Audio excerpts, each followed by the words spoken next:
राम नाम भजले. सुप्रभात. तर तुमचं स्वागत आहे आपल्या हम्पीच्या तिसऱ्या भागात आणि चला मग सुरू करूया आपल्या हम्पीच्या तिसऱ्या सफरला. Hello guys, welcome back to the new vlog again. So आज आमचा आहे 3rd डे हम्पीमध्ये आणि आज आम्ही आज परत एक ठिकाण कंप्लीट करणार आहोत आणि आमचा ग्रुप तुम्ही बघू शकता. सगळेजण रेडी आहेत मॉर्निंगमध्ये. सॉरी आवाजाच्यामुळे. आणि मला अजून एक सांगायचं की आपल्याकडे एक उभरतं अजून इंस्टाग्राम आहेत ज्यांचं पेज आहे. आपण ओळख करून देऊया. दिव्या जे मला ह्या ट्रिपमध्ये भेटली आहे ती. आणि मी ब्लॉगमध्ये सांगेल तुम्हाला दिव्याचा इंस्टाग्राम पेज प्लीज फॉलो करा. मी त्याचा हँडल टाकेल माझ्या डिस्क्रिप्शन बॉक्समध्ये आणि सपोर्ट करा दिव्याला अजून चॅनलसाठी व्हिडिओज बनवायला आणि आमचे व्हिडिओज भरपूर येतीलच तुम्हाला. Stay tuned. Bye bye. आगे सब लोग राधा राधे. Good morning. शुभोदया. नाश्ता हो गया? चाय कॉफी सब पिया ना? अभी सब लोग एनर्जी पे है. मैं भी थोड़ा नींद में हूँ, चलेगा. आप लोग जो आगे देख रहे हैं ना उसको अतिथि गृह बोलते हैं.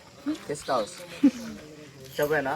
जो front of the Virupaksha temple में बाजार है ना, गोल्ड डायमंड सिल्वर बेचने का बाजार, तो खरीद करने के लिए जब उस टाइम दूसरे राज्य से राजा और मंत्री लोग आते थे परचेस के लिए, बेचने के लिए. ऐसा तो उन लोग आए तो एक दिन रुकने के लिए, तो इसलिए साइड पे पूरा रूम जैसा और मिडिल पे मीटिंग हॉल जैसा. आप किधर भी जाओ जो 15th सेंचुरी में है ना, कोई भी मंदिर और मंडप कुछ भी बनाए तो भी उसके ऊपर सैंडल का मंडप भी बना देते. बिकॉज ना सैंडल का फ्लावर है ना वो अट्रैक्शन करते थे जो लोग उसमें. लेफ्ट साइड पे देख रहे हैं ना, तो ये तो अंडरग्राउंड शिवा टेम्पल बोलते हैं. दे कॉल प्रसन्न विरूपाक्ष. तर आजीबाईंनी आता दिलेल्या माहितीबद्दल तुम्हाला कळालंच असेल. तर आपण आता बघायला चाललोय आतमध्ये अंडरग्राऊंड असलेलं शिवाचं टेम्पल. तर हे मंदिर खूप अनोखं आहे आणि मला याच्याबद्दल सांगायला आवडेल की जेव्हा 90sमध्ये एक्स्कव्हेशन करण्यात आलेलं, तेव्हा हे मंदिर तिथे सापडलं आणि वर्षातले 365 दिवस हे मंदिर ना पाण्याखालीच असतं. मंदिर नाही म्हणणार मी, ते पिंड आहे जी आतली, ती पाण्याखाली असते. जसं मी तुम्हाला दाखवते आजूबाजूला पाणी आहे. तर जर पाण्याची पातळी कमी असेल ना, तरच मंदिराच्या त्या पिंडाजवळ आपण जाऊ शकतो आणि नसेल तर नाही जाता येणार. कारण की आमच्या वेळेस जेव्हा आम्ही गेलो तेव्हा तिथे पाणी होतं. तर त्यामुळे आम्हाला काही दर्शन करता नाही आलं आणि समोर फक्त लांबून नंदी दिसले आणि नंदीच्या पुढे पिंड आहे ती आम्हाला काही बघता नाही आली.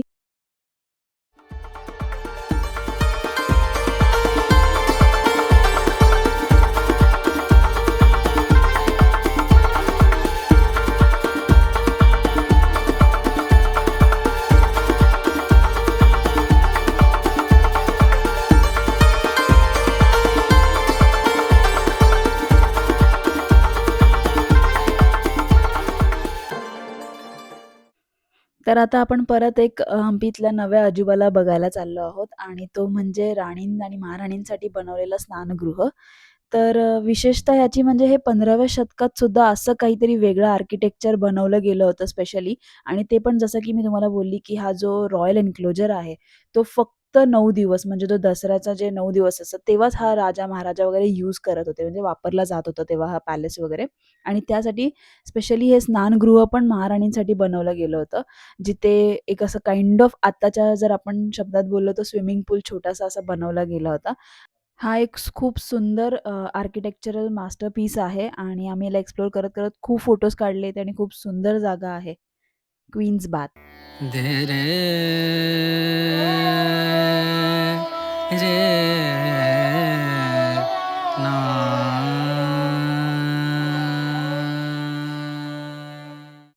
तर आता मी तुम्हाला एका सुंदर जागेवर घेऊन आली आहे दाखवायला. पंप सरोवर आणि शबरीची गुफा. तर इथे पुढे पंप सरोवरलाच लागून ही वरती जी जागा आहे तिथे तुम्ही बघाल तिथे शबरीची गुफा आहे. आणि हे ठिकाण केवळ निसर्गरम्य नाही तर रामायणातील एका अतिशय सुंदर कथेचं साक्षीदार आहे.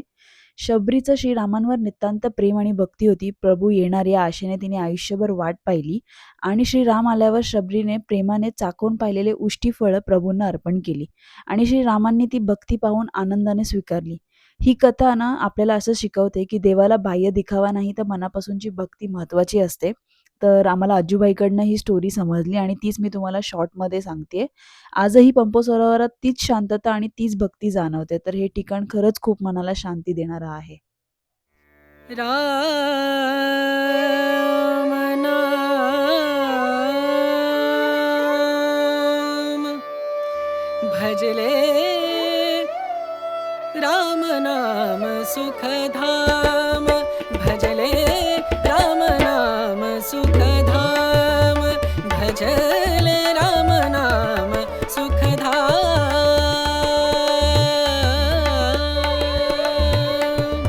तेरा पूरन हो सब काम तेरा पूरन हो सब काम भजले राम नाम सुखधाम भज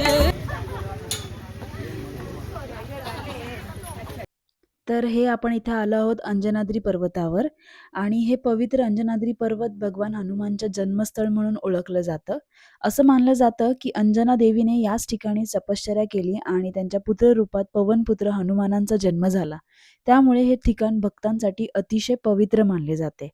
आज अंजनेद्रीवर चढताना सुमारे 550 पायऱ्या पार कराव्या लागतात. पण वर पोहोचल्यावर दिसणारा निसर्ग आणि मिळणारी शांतता सगळाच आपला थकवा विसरायला लावते.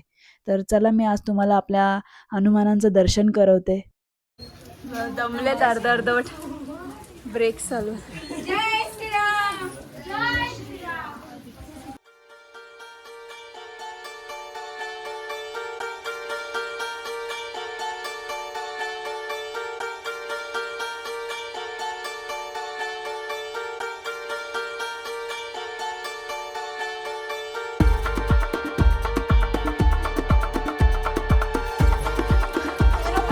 एवढं चालायचं ORS प्यायची गरज आहे.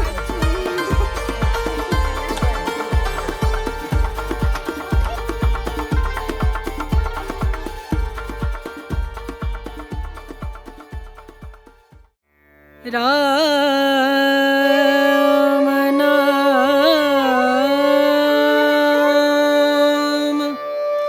भजले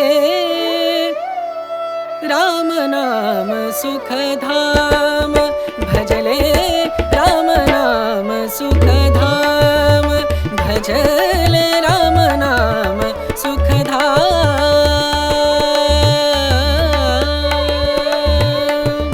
तेरा पूरन हो सब काम तेरा पूरन हो सब काम भजले राम नाम सुखधाम भजले राम नाम सुखधाम. अक्षदा आणि मी खूप खुश होतो कारण की माझी आणि मम्मीची दोघींची अशी स्ट्रॉंग इच्छा होती खूप की आमचं हनुमानांच्या जन्मस्थानी दर्शन व्हावं त्यांच्या. तर हम्पीच्या या गोष्टीमुळे हम्पीच्या योगाने आमचं दर्शन तिथे झालेलं होतं आणि आम्ही चढू शकलो ते अंजनाद्री पर्वत. खूप छान वाटलं दर्शन घेऊन आणि तिथे आणखीन एक आमच्या हातनं झालं ते म्हणजे 108 वेळा आमच्याकडनं रामजाप लिहून झाला.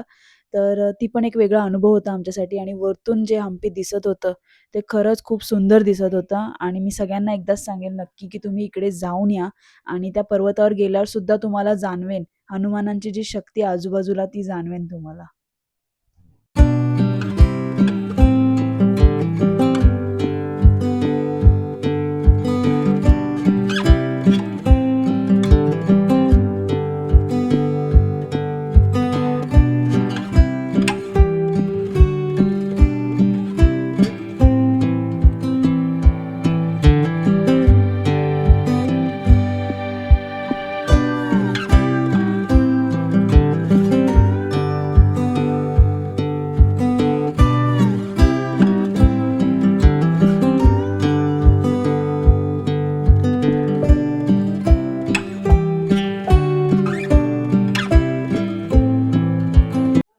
आता सगळं इतकं फिरून झाल्यानंतर शेवटी वेळ आली आमच्या पोटपूजेची आणि खरंच खूप भूक लागलेली कारण की आम्ही अंजनाद्री पर्वत चढलो होतो एवढा मोठा.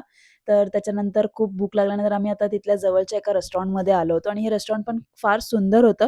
इथे थोडं राहण्याची पण सोय होती. असे कॉटेजेस होते 3-4. तर सेम जसं हम्पीमधले कॉटेजेस कसे असतात तुम्हाला माहिती आहेत आणि त्यांचे रेस्टॉरंट्स पण बैठकी अवस्थेत असतात. सो इथे पण सेम होतं आणि इथे आम्ही खूप एन्जॉय पण केलं, पोटपूजा केली खूप छान आणि इकडे आमचा 1-1.5 तासाचा ब्रेक मोठा झाला कारण की सगळ्यांनी दमले होते चढून-चढून, तर जरा झोप पण काढल्यात त्या गाद्यांवरती.